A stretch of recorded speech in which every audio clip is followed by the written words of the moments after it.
Na escuridão silenciosa de uma noite comum, uma garota desapareceu para sempre, deixando para trás apenas uma bicicleta verde, parada na névoa da dúvida. Bella Wright saiu para pedalar e nunca mais voltou. Uma vila inteira ficou presa a uma pergunta cruel e sem resposta. Quem tirou a vida daquela menina? Este não é apenas um mistério.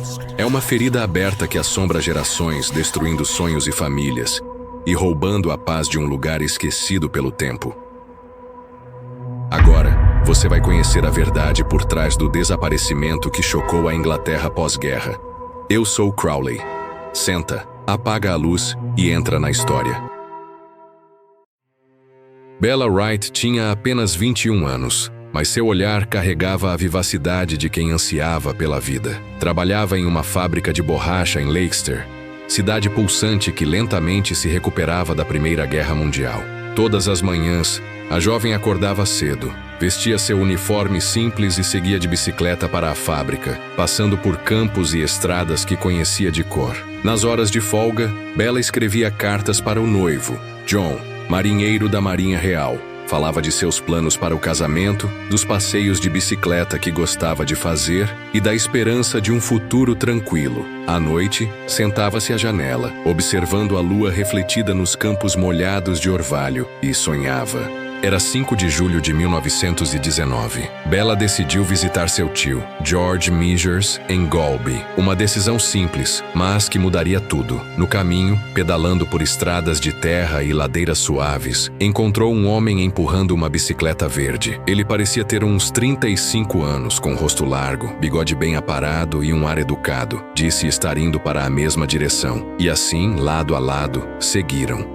Testemunhas mais tarde diriam que o homem parecia atencioso. Perguntava sobre a fábrica onde Bella trabalhava, elogiava a paisagem rural e fazia piadas leves. Bella sorria, mas por dentro sentia algo estranho. Havia algo na maneira como ele a olhava, algo difícil de nomear, mas impossível de ignorar.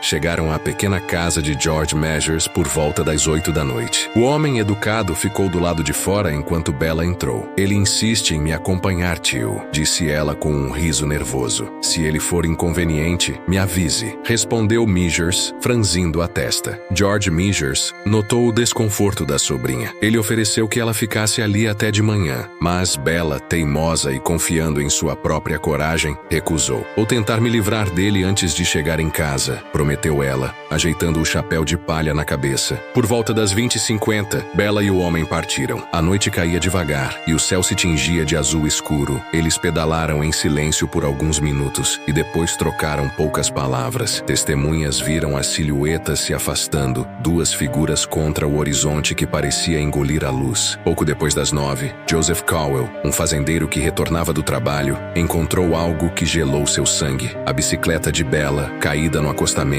e ao lado, o corpo imóvel da jovem. Seu rosto estava manchado de sangue, o olho esquerdo deformado por um pequeno ferimento. A morte a havia silenciado para sempre. A notícia da morte brutal de Bella Wright correu rápido pelas ruas de Leicester e das pequenas vilas ao redor. Para muitos, era difícil aceitar que algo tão horrível pudesse acontecer a uma jovem inocente, conhecida por sua doçura e coragem. No mercado, nas igrejas, nas praças, o assunto era único e cruel. O mistério da bicicleta verde tornava-se um pesadelo coletivo.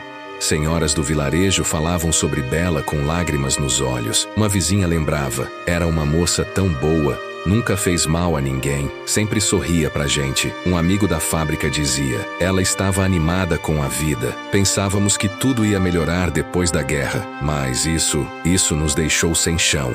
A polícia local, liderada pelo inspetor William Smith, iniciou as investigações quase imediatamente. A primeira tarefa, identificar o homem que acompanhava Bella na fatídica noite. Era o único suspeito, e ao mesmo tempo, uma sombra que parecia se evaporar entre os relatos confusos.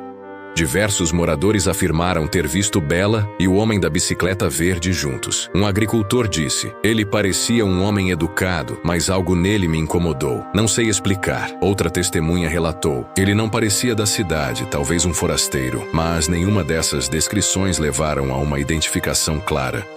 A descrição oficial do homem, um homem branco, entre 30 e 40 anos, rosto largo, bigode aparado, vestindo um terno marrom e chapéu. Apesar da precisão, a polícia não encontrou nenhuma pista concreta em Leicester ou Golby. Os pais de Bella, Tom e Alice Wright foram devastados pela perda da filha. Em entrevistas, Alice dizia: "Perdi minha luz. Minha menina não merecia isso." Tom, homem rígido e orgulhoso, prometeu buscar justiça a qualquer custo. O caso chegou à justiça, e o tribunal foi palco de debates tensos e emotivos. A promotoria apresentou os relatos das testemunhas e as evidências físicas, a bicicleta abandonada, as roupas manchadas de sangue, o cenário do crime. Mas sem o suspeito, o julgamento virou um desafio. Os advogados da defesa, sem um réu presente, tentavam argumentar que não havia provas suficientes para condenar qualquer pessoa. Sem um suspeito claro, não podemos culpar um homem baseado em rumores ou aparências, declarou o advogado. Com o passar dos meses, o homem da bicicleta verde permaneceu uma sombra invisível. A polícia recebeu centenas de relatos, mas nenhum deles levava a um resultado concreto. O mistério tornou-se um enigma insolúvel. A ausência de respostas abriu espaço para teorias, algumas sombrias. E se o assassino nunca foi um homem real, mas uma sombra da guerra que não terminou? Ou um estranho da cidade que desapareceu na noite? Teorias surgiram em jornais e discussões nas tavernas. Décadas se passaram e a história de Bella Wright não caiu no esquecimento. A bicicleta verde tornou-se símbolo de um mistério que nunca foi resolvido. Um crime sem rosto. Uma jovem que desapareceu no tempo, mas permanece viva na memória. O que nos resta de histórias como a de Bella Wright? Talvez a lembrança de que o mal pode se esconder nos detalhes mais simples e que algumas perguntas, por mais que queiramos respostas, permanecerão sem elas. A bicicleta verde segue parada, esperando que algum dia a verdade possa pedalar de volta à luz. Em 2019, 100 anos após o crime, um historiador e um grupo de detetives amadores reabriram o caso, vasculhando arquivos antigos e entrevistando descendentes. Embora tenham encontrado novas pistas, o homem da bicicleta verde nunca foi identificado. O mistério permanece vivo, um convite à curiosidade e ao medo do desconhecido. O desaparecimento e assassinato de Bella Wright nos lembra que, mesmo em tempos de esperança, o medo e a violência podem atravessar o cotidiano, deixando marcas que duram para sempre. A bicicleta verde, silenciosa testemunha, ainda nos desafia a desvendar a verdade, enquanto a história segue sendo contada, geração após geração. Mas afinal, quem era esse homem misterioso que acompanhou Bella Wright? Por que ninguém jamais conseguiu encontrá-lo, mesmo com tantas testemunhas dizendo tê-lo visto? A bicicleta verde ainda ecoa em cada curva escura dessa história. Compartilhe suas teorias e deixe seu like para apoiar este documentário. Inscreva-se no canal para não perder nossos próximos mergulhos em crimes e mistérios reais. Eu sou o Crowley e te vejo à meia-noite.